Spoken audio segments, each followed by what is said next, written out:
Salut à tous, on va faire une petite masterclass sur le momentum. Déjà, qu'est-ce que c'est un momentum? Le momentum, c'est plein de choses. Globalement, le momentum, ça mesure le changement du prix. D'accord? C'est un peu comme la pente du prix. Il y a plein de façons qui existent de le calculer. Il y a le RSI, il y a l'indicateur qui s'appelle momentum dans TradingView. Il y en a plein d'autres. Tout ce qui mesure une pente, c'est-à-dire un changement du prix. Alors, il y en a qui mesurent uniquement la pente, comme le rate of change en pourcentage ou le momentum. Il y en a qui mesurent le rapport entre la montée et la descente, qui est par exemple le RSI. Ok. Quoi qu'il en soit, tous les indicateurs de momentum sont au bout du compte des oscillateurs. Ça dépend la définition exacte que vous donnez aux oscillateurs, mais globalement, les plus connus vont osciller entre deux bornes. Alors qu'il peut aller de 0 à 100, de plus 100 à moins 100, peu importe. Le tout, c'est qu'ils aient deux bornes définies. L'erreur commune qui est donnée, c'est de dire qu'au-dessus de la borne supérieure, il est suracheté, et qu'en dessous de la borne inférieure, il est survendu. Ça, c'est un abus de langage qui en soi, bon, qu'on va continuer de perpétuer, mais c'est pas ça que ça veut dire. L'oscillateur, comme son nom l'indique, c'est un oscillateur. Donc il serait absolument parfait dans un range où effectivement, quand l'oscillateur atteindrait sa borne supérieure, le prix se retournerait, et inversement avec sa borne inférieure. Le problème, c'est qu'on a des tendances, et dans ce cas-là, les oscillateurs ne s'interprètent pas du tout pareil. C'est pour ça que quand vous voyez quelqu'un qui vous dit il n'y avait qu'à regarder des plus vieilles vidéos quand on était par là, un truc comme ça, ou par là, ou même ici, je ne me rappelle plus, tout le monde disait le stochastique RSI est suracheté, donc c'est bon, c'est fini. Voilà, on a juste fait 400% depuis. D'accord, ce qui montre qu'ils n'ont absolument rien compris à comment ça s'interprète un indicateur de momentum. L'indicateur de momentum, pour moi, il s'interprète toujours en fonction d'un contexte qu'on a. Le contexte, ça peut être ce que vous voulez. Par exemple, des moyennes mobiles. Ok. Donc là, on voit des moyennes mobiles haussières, une rapide, une lente. Haussière parce que la rapide est au-dessus de la lente et le prix est au-dessus de la lente. Ok. Quand on est dans ce cas de figure, ça je vous montre juste le cas de figure le plus simple, hein. Vous avez le droit d'avoir une analyse technique, en plus de juste de moyenne mobile, pour identifier les niveaux, le sens de la tendance ou des choses comme ça. Mais globalement, la première chose à noter sur un indicateur de momentum, c'est les convergences. Donc la convergence, qu'est-ce que c'est? C'est quand le prix et l'oscillateur sont d'accord. Je sais que vous entendez partout parler des divergences, mais quand même le signal le plus fort, c'est la convergence. Le prix va faire ça, par exemple, et l'indicateur va faire ça. Voilà, ils ont fait la même chose, c'est une convergence. Ça veut dire que théoriquement, le mouvement du prix est, on va dire, sain. Quand vous êtes en tendance haussière, comme on a ici, il faut chercher toutes les convergences qui existent. D'accord? Vous allez chercher en fait tous les pullbacks du prix qui vont être associés à un pullback de l'indicateur. Ok? Et quand vous allez voir le prix repartir et l'indicateur repartir, c'est une convergence, ils sont d'accord entre les deux, et donc il y a une probabilité qu'on reparte sur la tendance. Comme on a, par exemple, là vous avez un retracement du prix ici, et vous avez un retracement du momentum ici. Alors, on va faire juste un petit aparté avant. Le momentum, il est constitué donc du momentum, waouh, quelle surprise, d'une ligne de signal, et on va enlever ça et ça, voilà, pour l'instant. Voilà, ça c'est l'indicateur de momentum. Donc là, vous voyez par exemple, le prix fait un retracement, il repart à la hausse, le momentum a bien retracé sur sa zone des zéros quasiment, et on repart à la hausse. La même chose ici, le prix stagne, l'indicateur, enfin stagne, corrige en quelque sorte, l'indicateur corrige bien, puis repart à la hausse et on refait une montée. Okay. Sauf que ça, c'est difficile à trader. Pourquoi on ne prendrait pas celle-là ici? Pourquoi celle-là et pas celle-là? C'est assez difficile à trader. Le plus simple qui existe, c'est de trader les retracements assez significatifs. Typiquement, c'est celui-là. Là, vous avez une tendance haussière. Vous avez le prix qui fait un bottom ici et qui arrive là. Il faut imaginer qu'en live, vous ne savez pas, quand vous voyez le prix descendre, c'est à ça que servent les oscillateurs. Par exemple, vous voyez le prix descendre ici, vous n'avez aucune idée si il peut continuer à descendre ou il peut continuer à monter. Je parle hors analyse technique. si vous rajoutez en plus des niveaux Fibo, là ça devient redoutable. Là votre indicateur il fait une belle percée dans zone négative, et ici il croise. D'accord, vous avez une ligne de signal et la ligne de l'indicateur. Le croisement entre l'indicateur et sa ligne de signal témoigne normalement d'un petit changement de paradigme. Là c'est exactement ce que l'on a ici.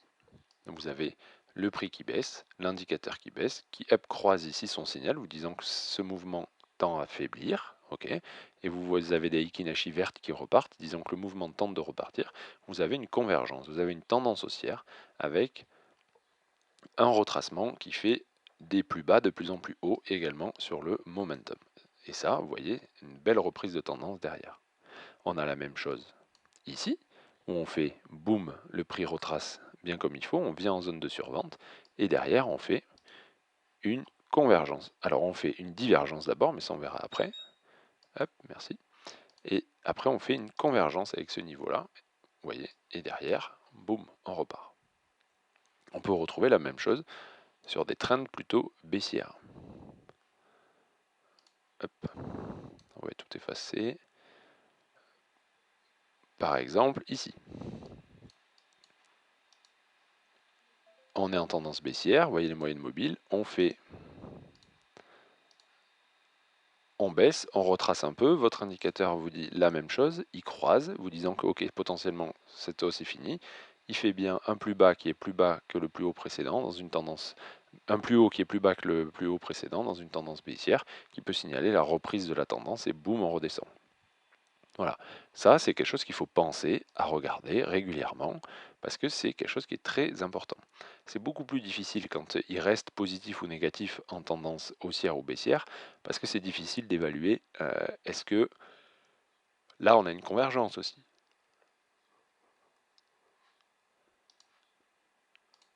Comme ça. Mais c'est difficile de l'évaluer parce qu'on reste au-dessus des zéros. Ce qui est mon préféré, moi, c'est quand on a un petit dump derrière. Là, par exemple, on avait une convergence aussi qui entraîne uniquement ce petit bloup remonté. Voilà. Hop. Et vous allez en trouver partout, hein. Par exemple, ici, là, là, ici. Voilà, tout ça, c'est comme ça quand ça se regarde un oscillateur. D'accord? Et c'est la première question, c'est ce qui converge avec mon analyse. Après, la deuxième question, c'est les divergences. D'accord? On va d'abord aussi aborder donc la notion de surachat et survente. Donc on vous dit souvent, si ça passe au-dessus de sa limite, c'est un surachat, si ça passe en dessous, c'est une survente. L'indicateur, il vous met des ronds rouges et des ronds bleus, qui sont, que j'ai appelés également surachat et survente. Même si je ne suis pas 100% d'accord avec ce terme, je ne vais pas refaire la littérature. Globalement, qu'est-ce que ça vous dit, ces petits ronds? Ça vous dit que le prix devrait retracer ou consolider un petit peu. Ça n'a aucun présage d'un retournement. Le surachat et la survente, c'est exactement comme un élastique. Si vous tendez très fort l'élastique, à un moment où il casse, ou il revient sur vos doigts, comme l'élastique du prix ne peut pas casser, théoriquement, hein, il va revenir sur vos doigts. Et donc, le retour sur vos doigts, c'est la consolidation. On détend l'élastique, c'est-à-dire que le prix, ou il stagne, ou il redescend si on est en tendance haussière, ou il monte si on est en tendance baissière. Et c'est exactement dans cette idée-là qu'a été fait ces patterns-là. Alors, vous avez l'impression qu'à chaque fois que le prix vient au-dessus de la ligne rouge, ça va vous mettre ce pattern-là, ce qui est faux. Là, j'avoue que sur toutes celles-là, c'est vrai, c'est une condition sine qua non. C'est-à-dire que si ce n'est pas rempli, ça ne peut pas arriver. Je cherche, mais c'est vrai que là, chaque fois, ça apparaît. Bon, j'avoue. Ok. Bon, pourtant, c'est absolument pas la seule condition. Mais absolument pas. Mais c'est pas grave. Donc, il ne faut pas prendre ces signaux rouges comme étant des signaux de vente. Ok, c'est ni des signaux contrariants. C'est des signaux qui vous disent que, par exemple, si on est dans une impulsion, ça nous signale juste souvent la fin d'une vague ou d'une sous-vague. Vous voyez, signal rouge, ça retrace un peu. Signal rouge, ça retrace un peu. Signal rouge, ça retrace un peu plus. Voilà. Et c'est l'idée qu'il y a derrière ça. Vous voyez, signal rouge, on reste à plat. Signal rouge, on reste à plat. Signal rouge, on dump. Bon, là, il a dump en une candle, donc en même temps, bon. Signal rouge, on reste à plat. Signal rouge, petite correction. Voilà, c'est toujours pareil. c'est le principe. C'est rare quand ça se fait exploser directement. Il y a toujours au moins, vous voyez, signal rouge, petite conso, signal rouge, petite conso. Voilà, ce qui est assez intéressant, c'est quand en tendance haussière, par exemple là il y avait un joli retracement en 3, vous arrivez à trouver un signal. Là, la même chose ici, vous voyez, tac. Donc là on chute et on trouve un signal acheteur. On chute et on trouve un signal acheteur. Là, on chute et on trouve un signal acheteur.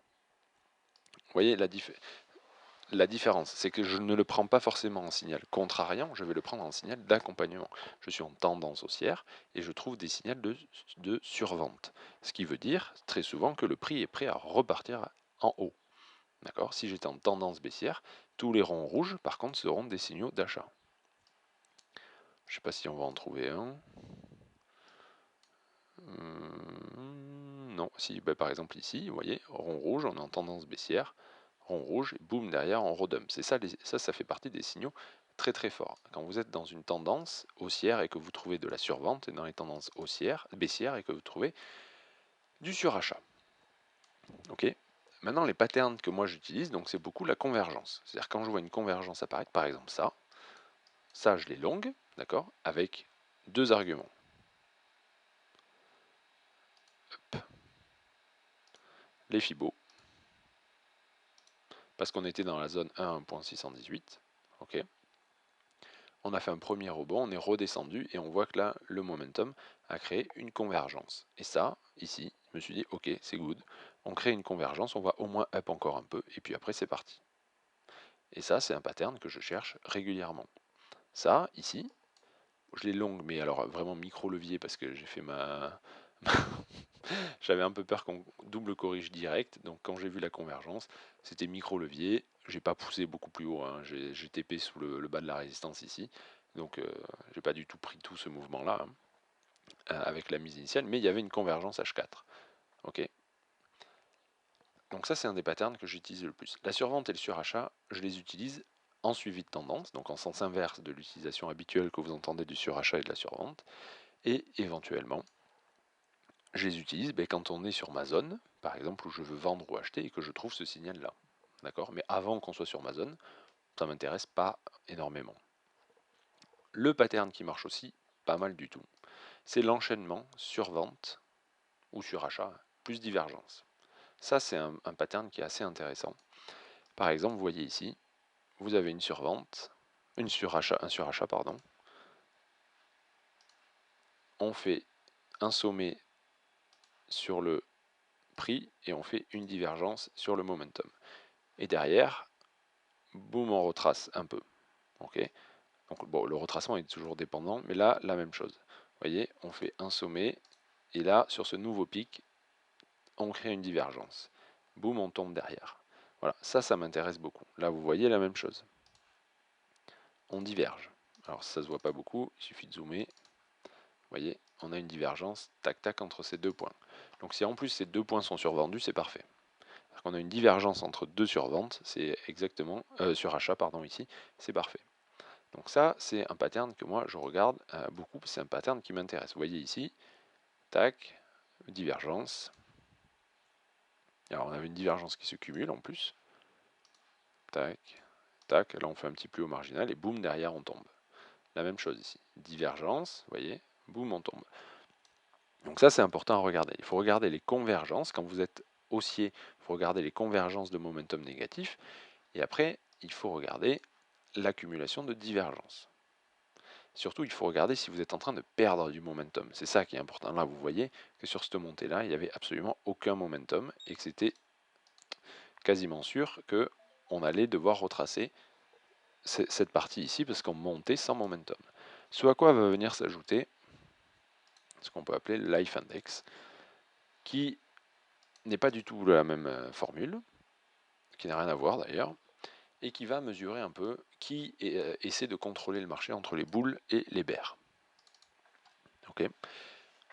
Donc en soi, ça ne s'interprète pas tout seul. C'est exactement la même chose quand il est en survente et surachat.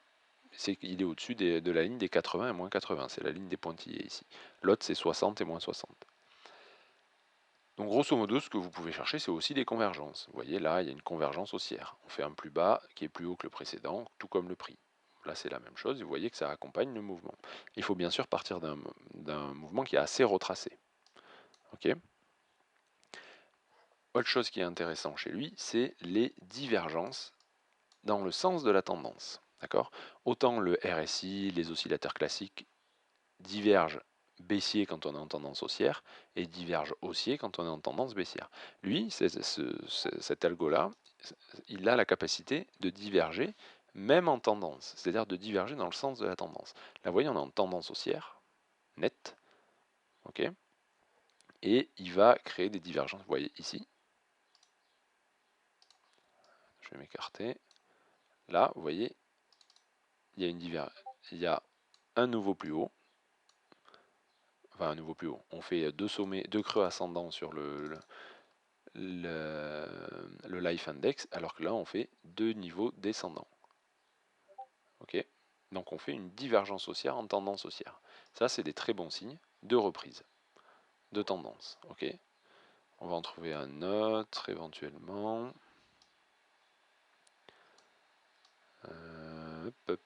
Ici. Divergence haussière, alors qu'on fait un nouveau plus bas sur le prix. Et vous voyez, hop, on repart. On a la divergence haussière du Life Index, témoignant que les bears n'ont plus le contrôle, enfin, non plus, ça reste une analyse d'un algorithme, hein, mais semblent ne plus avoir le contrôle du marché. On trouve un signal de survente qui en plus correspond au niveau Fibo. Là, il y avait vraiment tout pour acheter. On va trouver autre chose ici. Pareil, vous voyez la fin de la correction. On fait la première vague de baisse avec l'index qui a beaucoup baissé, le Life Index, d'accord. Là, première vague de baisse, boum. On remonte, deuxième grosse vague de baisse au niveau du prix, mais pas du tout au niveau de l'indicateur. On trouve un pattern de survente, on est en tendance haussière, et vous remarquez que c'est exactement le même pattern qu'avant. Voilà, ça c'est un des patterns que moi j'utilise. Qu'est-ce qu'on a là? La même chose. On fait une vague de baisse. Oups, pardon. On fait une vague de baisse au niveau du Life Index et au niveau du prix. On corrige.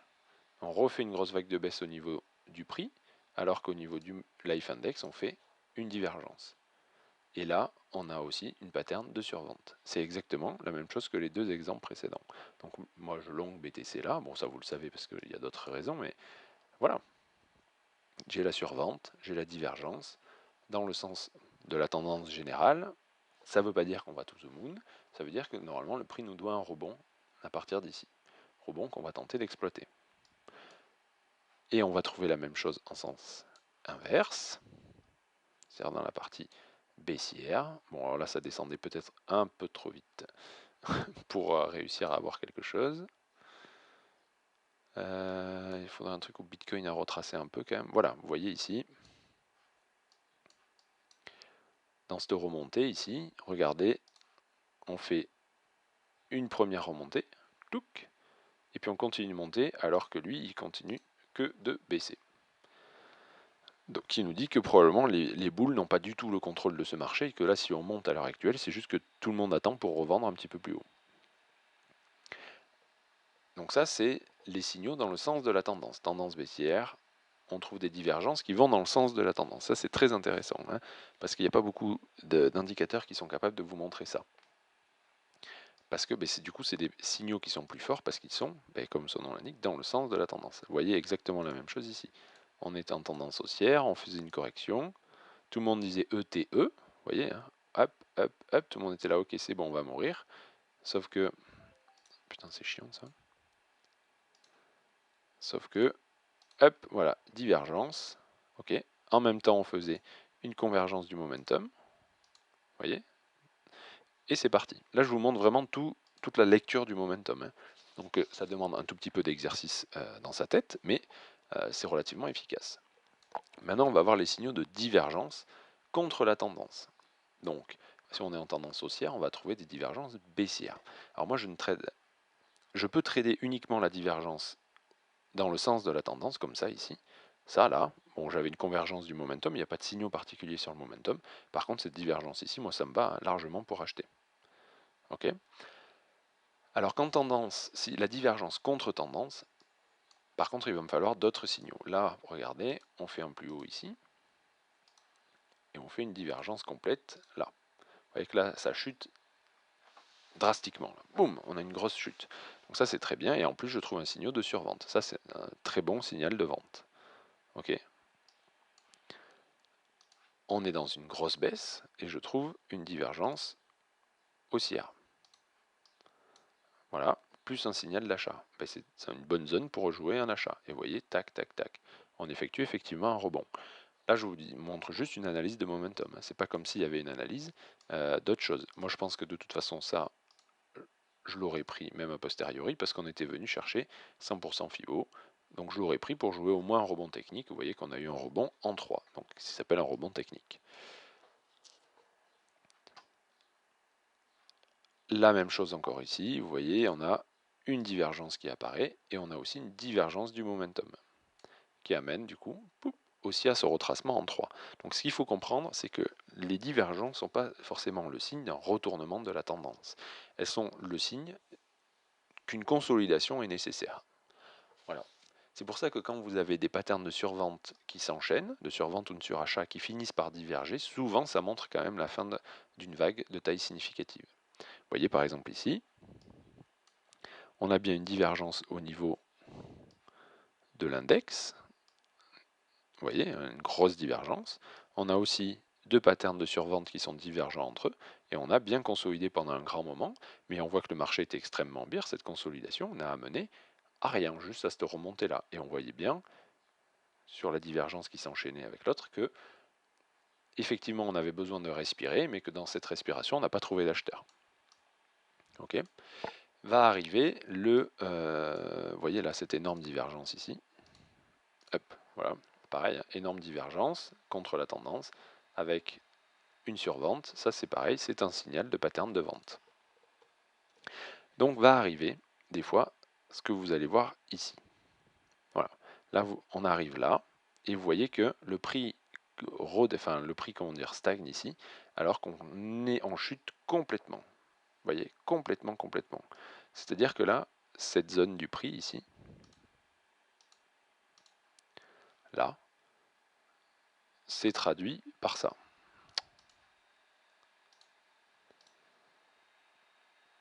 Ok. C'est-à-dire que cette stagnation ici, c'est traduit par un retour dans la zone de survente.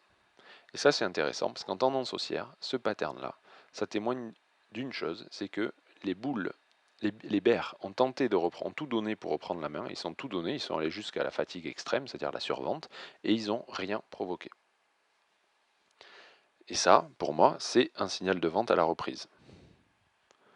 Voilà, vous voyez, là on avait par exemple, on n'a même pas cassé la moyenne mobile rapide, on se retourne, on vient casser la zone de survente, on a aussi une reprise sur le momentum, donc ça c'est uniquement des analyses de momentum, hein. Je ne fais pas d'analyse technique en plus, mais vous voyez que ça c'est une convergence haussière. Voilà. Qu'est-ce qu'on peut trouver d'autre? Voilà, vous avez la même chose ici. Vous voyez que ça, cette micro-consolidation ici, a entraîné une survente sur le momentum. Putain, je vais y arriver. De revenir directement en surachat. Ce qui témoigne quoi? Ce qui témoigne qu'à l'heure actuelle, on va redump. Parce que la correction est complètement disproportionnée entre l'ascension du momentum, enfin de l'index du life index et du prix. Et vous voyez que bien sûr, quand il se retourne, boum, on prend une grosse rouge. Il recommence la même chose. Et en plus, il est divergent, vous voyez. Il est divergent, donc il faut savoir le lire à tous les degrés. Il est divergent ici, ce qui nous dit que le marché a besoin de respirer. Ça ne veut pas dire retournement, ça veut dire respiration. On voit que la respiration du marché, c'est ça, ce petit gris-gris là, qui entraîne quand même le retour en zone de surachat de cet indicateur, cet oscillateur. Conclusion, on va dump. Voilà, on redump derrière. Ok. Là, pour l'instant, on n'a pas de divergence.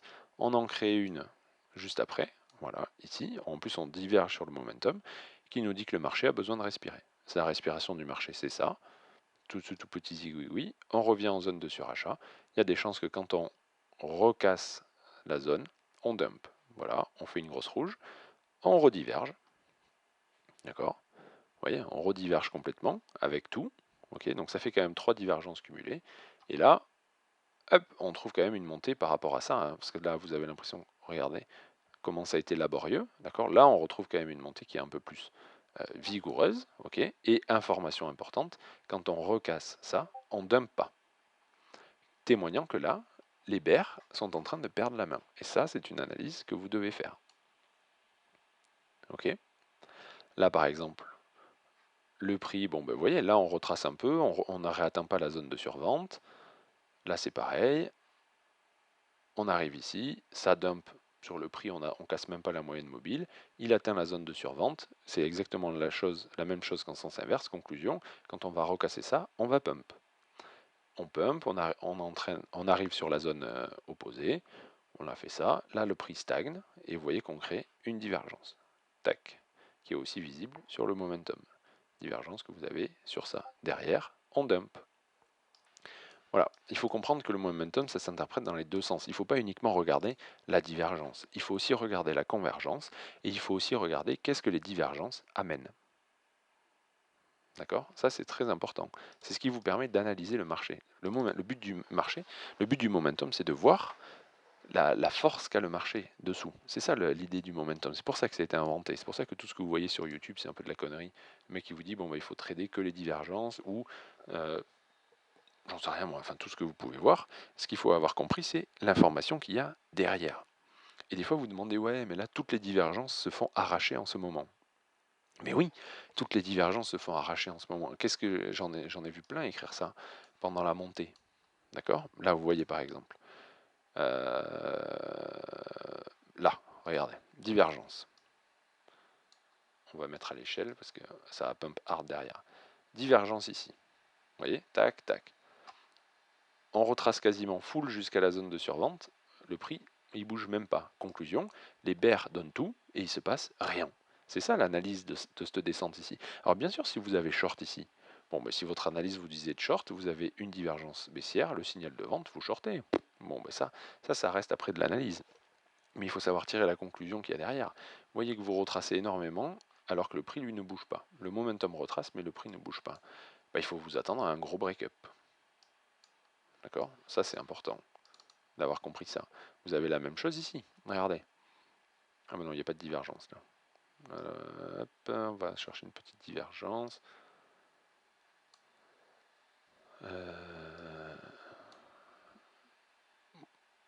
Oui, là ça diverge. Bon, ben là, vous voyez, vous avez un cas complètement extrême. Vous avez une divergence entre ces deux sommets-là. Et vous voyez qu'on est déjà tout en bas. Ok, on se retourne ici, on est tout en bas. Ce qui veut dire que là, cette montée-là, c'est faite sans absolument aucun momentum haussier. Derrière, on prend les grosses rouges qu'il y a là. Qu'est-ce qu'on pourrait trouver d'autre? Non, mais là, je vous ai montré à peu près tous les patterns classiques. Donc, il y a la convergence du momentum dans les tendances haussières. D'accord? La première chose, c'est les signaux de tendance. La convergence du momentum dans les tendances haussières. La divergence haussière en tendance haussière du Life Index. D'accord? La ligne noire. Là, très important aussi. Très bon signal. Ok? Ensuite, il y a la lecture de la force du mouvement qui va se faire par la corrélation entre le retracement du Life Index et le retracement du prix. Vous voyez là, le Life Index il revient en survente, le prix n'a pas bougé. Conclusion, c'est ce que je vous ai montré tout à l'heure, quand le Life Index va se retourner, il y a des chances qu'on reparte sérieusement à la hausse. Là, vous voyez ici, on était en surachat, on a divergé entre les deux, tac tac, jolie divergence ici, signal de vente sur le momentum, on atteint la zone de survente, et le prix a bien baissé, témoignant que bon ben là, le mouvement, pour l'instant, il montre aucun signe de faiblesse. Le prix est remonté un peu, boum, on a repris une grosse rouge, et là, on est à la divergence qui se fait, ce qui me fait dire qu'on va avoir un rebond. Voilà. Après, bien sûr, c'est du trading de momentum, il vous est impossible de connaître le pourcentage de rebond. Et on va voir ce qui va se passer quand le momentum il va arriver dans la zone de surachat. D'accord? Vous voyez comme ici, on avait la divergence, on est arrivé en zone de surachat ici, et puis on a fait une petite divergence ici, entre ça et ça, donc qui est quasiment pas visible, hein. Bon, qui n'existe pas vraiment d'ailleurs. Mais il a bien ralenti, et sur le dump qui a suivi, on n'a pas atteint la zone de survente, donc on avait un momentum qui suivait à peu près le mouvement du prix. Voilà. Donc ça, j'espère que vous avez compris l'importance des signaux de tendance, enfin qui surviennent dans le sens de la tendance, et l'importance des signaux divergents. Bien sûr, les divergences entre les sommets, comme ça les beaux sommets, c'est important à regarder. Ok. Et le principe du signal de surachat et survente. Donc les patterns forts que vous recherchez, c'est l'enchaînement de divergence entre deux niveaux survendus ou surachetés, ou entre un niveau survendu ou suracheté et le niveau suivant, par exemple, et le pic suivant. Vous voyez là, suracheté, pic, boum, retracement significatif. Okay, là, on a été suracheté, mais pour l'instant, c'est tout. On n'a pas fait de nouveau plus haut, on est en train, peut-être, de consolider. Là, vous voyez, suracheté, survendu, survendu, divergence en plus. Tac, le prix, lui, ne monte pas. Enfin, le prix descend, vous voyez, il descend. Le momentum, lui, fait un plus haut. Enfin, fait un plus bas de plus en plus haut. Les deux, en plus, ont des patterns de survente, c'est parfait, pour essayer de dump. Pas de dump, oulala, pas du tout, pour essayer de pump. D'accord. Ce qui était intéressant de voir ici, c'était que sur cette montée là, vous voyez, on avait eu un momentum, un life index qui était remonté tout en haut, qui ne s'était pas du tout suivi du prix. Boum, on a redump, mais ce qui est intéressant de voir, c'est que sur ce dump ici, le dernier dump, on n'a eu absolument aucune force du mouvement bear. Aucune. Vous voyez, on est à peine sorti de la zone de surachat. Alors qu'on pouvait s'attendre, boum, à retomber dans la zone de survente, ce qui paraît très logique. On est remonté ici, d'accord, et on a repris après un mouvement sans la correction qui nous amène dans la zone de survente, où on va commencer à chercher des divergences haussières qui avaient, voilà, vous voyez la divergence haussière ici. Voilà, on a bien vu qu'il y avait une grosse perte du mouvement bear ici, parce que la grosse chute ici s'est accompagnée de ce rikiki ici, et donc on suspectait ici que les bears étaient complètement en perte de force. C'est bien pour ça que moi j'ai pris acte que ça c'était potentiellement le bottom. Okay, et là on avait en plus magistralement la divergence bien visible. Voilà, donc j'espère que c'est assez clair, je vous invite à l'écouter et la réécouter, la vidéo, à prendre des notes pour les patterns, parce que c'est vraiment ça que moi je trade. Voilà, c'est complètement ça. Là vous voyez, exemple typique, on est monté en divergent. Tac, tac, tac. Donc attention, on devrait dump. On dump, on atteint bien la zone de survente. Ok, très bien. Mais on trouve, ce qui veut dire que le mouvement est probablement fini, en tout cas cette vague-là, et on trouve une convergence. Ok. Donc derrière, pouf, gros pump. Là je suis d'accord, on n'est pas dans le sens de la tendance de fond, si on regarde les deux moyennes mobiles. Par contre, on est monté et on a trouvé une convergence haussière. On a atteint la zone de survente, de surachat, décidément, et vous voyez que là on est en train de stagner complètement et que lui il est en train de redescendre. Ça va être très intéressant de voir s'il atteint la zone de survente, ici, alors que le prix reste là, on peut s'attendre à un nouveau pump quand cet index-là va repartir à la hausse. Voilà, voilà. Et bien sûr, bon, il n'aura pas tout le temps 100% juste, hein, et des fois l'interprétation est plus facile a posteriori qu'en live, mais c'est un petit exercice à faire. Regarde, on peut regarder EOS en 4 heures. C'est exactement ce que je vous disais. On a une divergence, et on a aussi une divergence sur les deux momentum survendus. Voilà, on a une divergence du Life Index, et on a ça. Et regardez ici la même chose, on est en tendance baissière. On est bien remonté, ce qui s'est traduit par un mouvement pas tip-top du prix. D'accord, enfin, on n'a même pas cassé la moyenne mobile, il se retourne, boum, on dump. Là, c'est la même chose, regardez, ce truc tout rigri à plat, ça a entraîné ça. Conclusion, aucune force boule dans cette correction, on va dump, boum, on dump. Intéressant, sur le dump ici, on n'a pas atteint la survente. Témoignant que sur la fin quand même de ce dump-là, il n'y avait pas non plus de force bear très forte, et qu'il y a des chances donc qu'on tente de repartir. Voilà, voilà. Bon, ben on a vu à peu près tout. Je vous invite à regarder régulièrement. la vidéo jusqu'à que vous ayez bien compris les différents patterns et de faire les efforts, façon de parler, mais l'exercice de l'analyser comme ça et de voir qu'ils sont complémentaires. Et j'ai oublié bien sûr de parler du dernier truc, le flow. Donc c'est le flow d'argent, hein. C'est un tout petit peu modifié du money flow, hein. Vraiment pas grand chose, hein, juste parce que je trouve que ça répond mieux comme ça, mais ça peut diverger, comme tout oscillateur.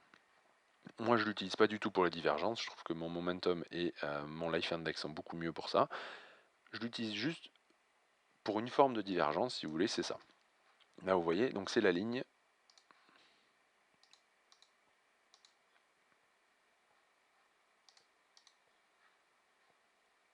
Hop, c'est la ligne orange, ok. Mais vous voyez que moi ce que je veux voir c'est ça, c'est l'avoir dump alors que nous on monte. Ça me dit fortement que boum on va dump derrière, c'est-à-dire qu'il n'y a plus aucune... Cette montée là s'accompagne d'aucun flot d'argent. Ok, vous voyez qu'on dump, voilà.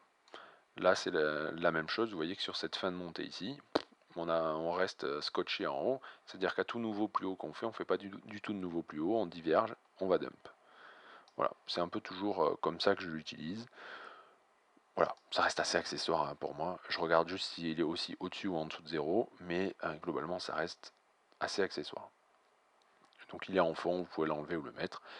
L'idée c'est ça, il peut diverger aussi, hein, mais voilà, c'est pas le plus important. Disons que s'il est divergent c'est mieux, mais s'il l'est pas, c'est pas grave.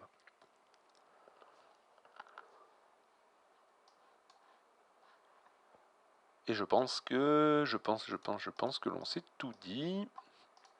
Donc je vous invite à me faire des retours. S'il y a des choses claires ou pas claires, comme ça j'éditerai la vidéo pour la version finale, en éventuellement faisant des petites séquences pour les republier. Voilà, je vous souhaite à tous une bonne journée.